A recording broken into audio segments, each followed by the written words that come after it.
ज़रा सोचिए, एक ऐसी सुबह जब आप उठते हैं और अपना फ़ोन चेक करते हैं, लेकिन वहाँ नो सर्विस लिखा है।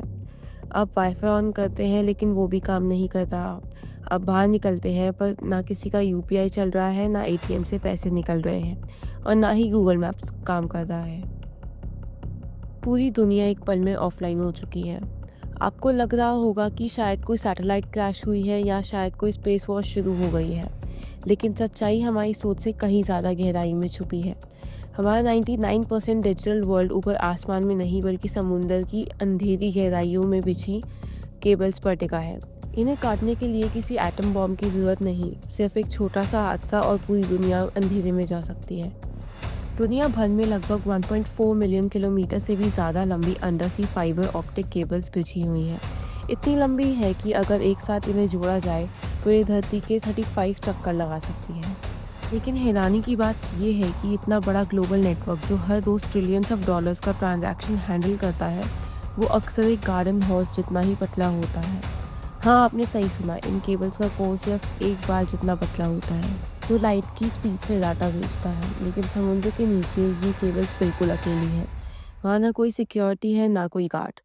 वहाँ है तो सिर्फ गहरी खामोशी और कुछ ऐसे खतरे जो किसी भी वक्त हमें स्टोन एज में वापस भेज सकते हैं। आपको लगता होगा कि इन केबल्स को खतरा सिर्फ दुश्मन देशों से है। हकीकत इससे भी ज़्यादा अजीब है। कई बार एक भटकता हुआ जहाज़ जो अपना भारी भरकम एंकर गलत जगह गिरा देता है, वो पूरे देश का इंटरनेट काट देता है। 2008 में मेडिटेरियन सी में ऐसे ही एक एंकर ने 2 बड़ी केबल्स काट दी थी, जिसकी वजह से इजिप्ट और इंडिया का 70% इंटरनेट बंद हो गया था। सोचिए, सिर्फ एक गलती और करोड़ों लोग ऑफलाइन। सिर्फ इंसान ही नहीं, समुद्र की शार्क्स को भी इन केबल से एक अजीब सी दुश्मनी है। इन केबल से निकलने वाली इलेक्ट्रोमैग्नेटिक वेव्स शार्क्स को अट्रैक्ट करती हैं और वो इन्हें चबाने की कोशिश करती है। लेकिन दोस्तों, असली डर ये बेचारी शार्क्स के हाथ से नहीं है। असली डर वो इंसानी दुश्मन है जो इन केबल्स को एक हथियार की तरह इस्तेमाल करना सीख गए हैं। अब तक हमने देखा कि शार्क्स और जहाज के एंकर से इंटरनेट को खतरा है, लेकिन दोस्तों, ये तो सिर्फ हादसे हैं। असली डर तब शुरू होता है जब इन केबल्स को वॉर में एक हथियार की तरह इस्तेमाल किया जाता है। ज़रा सोचिए, अगर किसी देश को बिना एक भी गोली चलाए बर्बाद करना हो तो उसका सबसे आसान रास्ता क्या है? उसका इंटरनेट काट देना। आज की डिजिटल इकोनॉमी में अगर 48 आवर्स के लिए भी इंटरनेट बंद हो जाए तो किसी भी बड़े देश की जीडीपी बर्बाद हो सकती है। और यही वजह है कि समुद्र के नीचे एक साइलेंट वॉर शुरू हो गई है। 2022 में बाल्टिक सी के नीचे जब नॉर्थ स्ट्रीम गैस पाइपलाइंस को एक मिस्टीरियस एक्सप्लोजन में उड़ा दिया गया, तो पूरी दुनिया को एक बात समझ आ गई, समुद्र के नीचे कुछ भी सेफ नहीं है। एक्सपर्ट्स का मानना है कि रशिया के पास ऐसी स्पेशल पर्पस सबमरीन्स हैं जो न सिर्फ इन फाइबर ऑप्टिक केबल्स को काट सकती हैं, बल्कि बिना किसी को पता चले उनसे डेटा चुरा भी सकती है। लेकिन सिर्फ रशिया ही नहीं, अमेरिका और चाइना के बीच भी एक केबल वॉर चल रही है। चाइना अपना खुद का अंडरसी नेटवर्क बना रहा है ताकि वो यूएस के कंट्रोल से बाहर रह सके। ये एक ऐसी जंग है जिसके बारे में न्यूज़ में कोई बात नहीं करता, लेकिन इसका असर आपके फ़ोन के सिग्नल पर पड़ता है। अभी मार्च 2026 में जो तनाव रेड सी के पास चल रहा है, वहाँ से गुजरने वाली 15 to 20% ग्लोबल इंटरनेट ट्रैफिक बड़े खतरे में है। वहाँ के मिलिटेंट्स या कोई भी दुश्मन देश की केबल्स को निशाना बना सकता है। ये केबल सिर्फ वायर्स नहीं है, ये हमारी दुनिया का नर्वस सिस्टम है। इन्हें निशाना बनाना मतलब पूरी इंसानियत की डिजिटल दिमाग को बंद कर देना। लेकिन इन सब के बीच भारत कहाँ खड़ा है? क्या हमारा इंटरनेट सेफ है?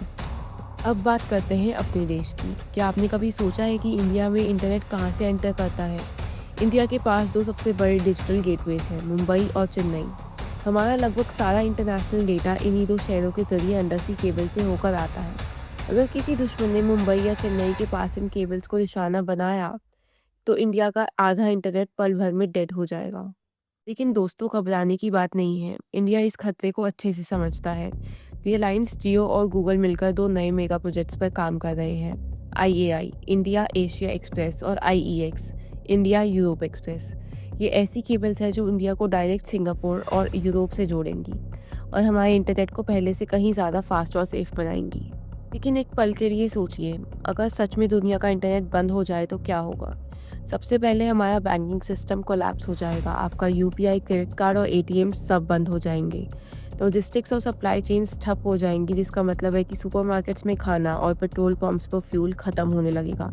दुनिया भर की स्टॉक मार्केट क्रैश कर जाएगी और ट्रिलियंस ऑफ डॉलर्स का नुकसान होगा। हम एक ऐसी दुनिया में वापस पहुंच जाएंगे जहां हम सिर्फ अपने आसपास के 10-20 लोग से ही कनेक्ट कर पाएंगे। क्या हम इस डिजिटल डार्क एज के लिए तैयार हैं? इंटरनेट सिर्फ एंटरटेनमेंट के लिए नहीं है, ये आज के ज़माने की ऑक्सीजन है। और ये ऑक्सीजन समुद्र के नीचे बिछी उन पतली केबल्स के भरोसे है। ये केबल्स हमारी दुनिया को जोड़ तो रखती है, लेकिन ये दिखाती है कि हमारी तरक्की कितनी नाजुक है। आपको क्या लगता है, क्या हम इंटरनेट पर ज़रूरत से ज़्यादा डिपेंड हो गए हैं? अगर कल इंटरनेट हमेशा के लिए बंद हो जाए तो आप सबसे ज़्यादा क्या मिस करेंगे? कमेंट्स में ज़रूर बताएं। मैं हूँ आपकी होस्ट और आप देख रहे हैं द वर्ल्ड्स ब्लूप्रिंट। अगर आपको ये वीडियो इन्फॉर्मेटिव लगी तो इसे अपने दोस्तों के साथ शेयर करें और ऐसी ग्लोबल मिस्ट्रीज़ के लिए नीचे सब्सक्राइब बटन ज़रूर दबाएं। मिलते हैं अगले वीडियो में, तब तक के लिए जय हिंद।